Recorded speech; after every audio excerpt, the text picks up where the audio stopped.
दोस्तों नमस्कार। जय हिंद जय भारत। नाम रमेश सिंह, ठगी पीड़ितों की आवाज़ संगठन का राष्ट्रीय अध्यक्ष, संगठन का संस्थापक आज फिर आप लोगों के बीच में उपस्थित हुआ हूं। आप लोगों से अनुरोध करेंगे, जिन लोगों ने अभी तक हमारे चैनल को सब्सक्राइब नहीं किया है, चैनल को सब्सक्राइब कर लें, लाइक करें, कमेंट करें, वीडियो को नए नए ग्रुप में शेयर कर दिया करें, जिससे ज़्यादा लोगों तक जानकारी पहुँच सके और निवेशकों की हितों की रक्षा और भुगतान को लेकर के आपके जो मिशन भुगतान है उस आंदोलन से जुड़ सकें, आपका साथ दे सके और आपकी समस्या का समाधान सुनिश्चित हो सके। दोस्तों देखा जाए, आज कई छोटी बड़ी खबरें तो थी, वहीं आज कुछ लोगों ने जो सागा ग्रुप के फंड मैनेजमेंट देखते थे, डॉक्टर आर के शेट्टी, उनसे लोगों ने वार्ता किया। वार्ता करने के बाद में जिस तरह से वो साफ मना कर रहा कि भाई मैं तो 3-4 साल पहले से ही मैं छोड़ चुका था, मेरे से कोई मतलब नहीं है, हम केवल एडवाइज़र थे, फंड एडवाइज़र थे। और बहुत लंबे समय से देखा जाए, 4 साल का समय जो बता रहे हैं, इस पीरियड में उन्होंने ना मुझे कोई फंड दिया है, न मेरे एडवाइस से कोई फंड लगाया है, न मुझे जानकारी है, न किसी से संपर्क हो पा रहा है, और न ही मतलब इस तरह के बहाने। मुझे तो कई चीज़ें ऐसी डाउटफुल लगती हैं। उस समय जो देखा जाए, डॉक्टर आर के शेट्टी हो या संजय मुदगिल हो या अन्य कुछ ट्रेनर रहे हैं जो बड़े बड़े दावे करते थे और बताते थे कि हम तो भारत की ही नहीं, विश्व की कई ऐसी कंपनियां हैं जिनके फंड को मैनेज करते हैं, एडवाइस करते हैं, और 100% भरोसे के साथ जिस तरह से वो बोल रहे थे, उन वीडियो को मैंने सुना भी है, तो ऐसा लगता नहीं है कि इन लोगों ने मोटी रकम ली और कहीं ना कहीं किनारा कर गए। और आज देखा जाए, निवेशक अपने पैसे के लिए दर दर भटक रहा। बहुत सारे अभिकर्ता हैं, जिसमें बहुत सारी महिलाएं भी पहले निवेशक बनी, निवेशक बनने के बाद में फिर अपने जानने पहचानने और रिश्तेदार नातेदारों का पैसा जमा कराया। जमा कराने के बाद में देखा जाए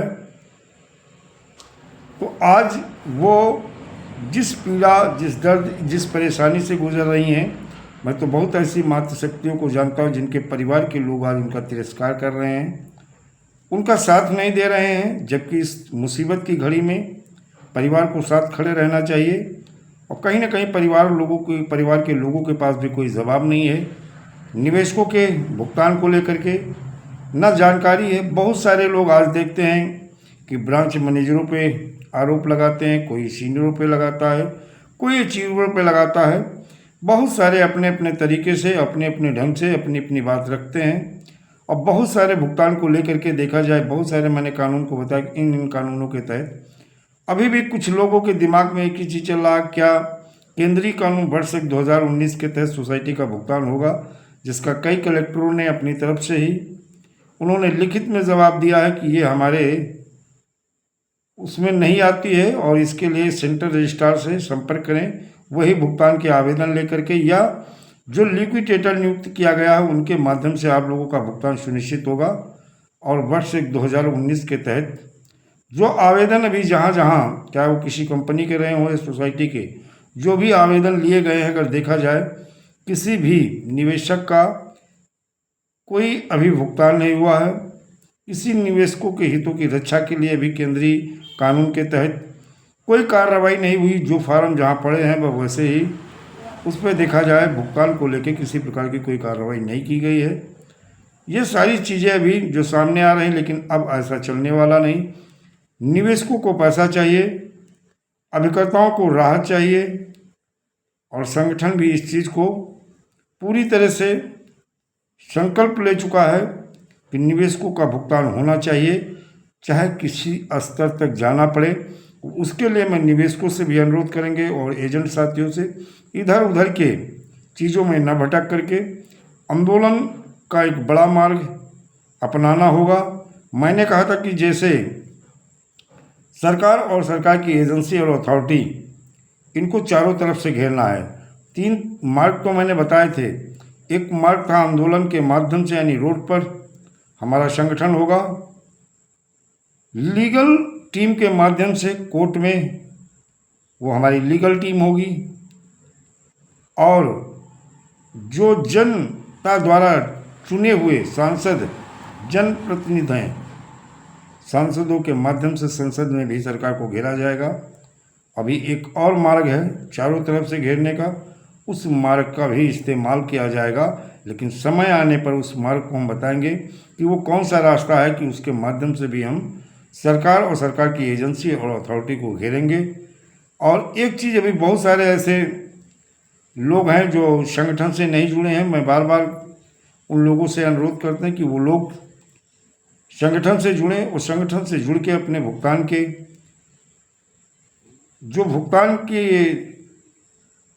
लड़ाई है, भुगतान के लिए आंदोलन है, उसमें अपनी सहभागिता निभाएं। और जो एजेंट साथी हैं या ब्रांच मैनेजर हैं, इन लोगों को आप समझ लेना चाहिए कि जो अभी तक बहुत सारे लोग बड़ी बड़ी बातें कर रहे थे, बड़ी बड़ी चर्चाएं कर रहे थे कि फला तारीख से ये होगा, वो सारी चीज़ें एक किनारे हो गई। अब केवल जो लिक्विडेटर नियुक्त किया गया है, कहीं ना कहीं वो दिखाव में कुछ ना कुछ करते हुए दिख रहे हैं कि भाई इन्होंने एक लीगल, जो उन्होंने एक टीम बनाई है, उस टीम के माध्यम से कुछ जगह पे उन्होंने कार्रवाई के लिए गए, कुछ जगह फ्रीज करने के लिए बैंक अकाउंटों को फ्रीज कराया है, और इस सेंट्रल रजिस्ट्रार को एक लेटर लिखा है जो कुछ डॉक्यूमेंट्स वगैरह मांगे हैं। लेकिन वो स्पीड अभी नहीं दिख रही जो स्पीड से निवेशकों के हितों की रक्षा, उनका भुगतान हो सके। उसके लिए जून महीना 9 तारीख को प्रयागराज में जो सांसद जी के साथ और रिटायर्ड जज हैं उनके साथ बैठक होनी है, और एक चिंतन मनन किया जाएगा, और एक बड़ी रणनीति और योजना, कहते हैं योजना एक आदर्श शक्ति होती है जो आपके साथ काम करती है। योजनाबद्ध तरीके से जैसे ठगों ने हिंदुस्तान के भोले भाले और सीधे साधे लोगों को लूटा है, उसी तरह से योजनाबद्ध तरीके से ही इन ठगों का सर्वनाश भी सुनिश्चित कराया जाएगा, और निवेशकों के हितों की रक्षा और उनका भुगतान भी सुनिश्चित कराया जाएगा। तो जिसको लेकर के बहुत सारे लोगों से अभी वक्त है, समय है, क्योंकि जून में हम अपना कार्यक्रम शुरू ही कर दिए हैं। FIR का भी सिलसिला शुरू हो गया है। इसके बाद में सीधी बात है कि आप लोग अगर जुड़ने का प्रयास भी करोगे, हो सकता है उतना टाइम ना हो। हम अपने हिसाब से लीगल प्रोसेस में कार्रवाई शुरू कर चुके हैं। हमारा संगठन के साथ लीगल टीम भी अपना लीगल प्रोसेस में कार्रवाई करना शुरू कर दिया है। और अभी वक्त है, अभी इधर उधर की बातों में उन लोगों के बहकावे में ना आए कि फला तारीख से कुछ होने वाला धमाके। एक सज्जन कमेंट कर रहे थे कि सर 1-2 महीने बाद देखना सब कुछ सही हो जाएगा। अब सब कुछ सही नहीं होगा, अब केवल सही यही होगा कि जो भी ठग आज़ाद और खुली हवा में सांस ले रहे हैं, ये अब सांस नहीं ले पाएंगे। जून में ताबड़तोड़ कार्रवाई होंगी तो होंगी। अब बहुत सारे ठग जो पैसे के बल पे कहीं ना कहीं सिस्टम को गुमराह करने का प्रयास, न्यायालय को गुमराह करने का प्रयास और पुलिस प्रशासन को भी गुमराह करके बच जाते हैं, इनके खिलाफ भी एक बड़ी कार्रवाई, बड़े एक्शन के लिए तैयार हो जाएं। अब बहुत समय हो गया है, बहुत वक्त हो गया है, अब लोगों का धैर्य और पेशेंस जवाब देने लगा है। ठग किसी भी तरीके से नहीं बचेंगे। जून में एक बड़ी कार्रवाई के लिए ठग भी तैयार रहें, और बड़े आंदोलन के लिए जमाकर्ता और कार्यकर्ता दोनों तैयार रहें, क्योंकि 9 के बाद में हमारा ताबड़तोड़ अभियान शुरू हो जाएगा, और फिर ये अभियान निवेशकों के भुगतान तक रुकने वाला नहीं। दोस्तों, जय हिंद, जय भारत, वंदे मातरम।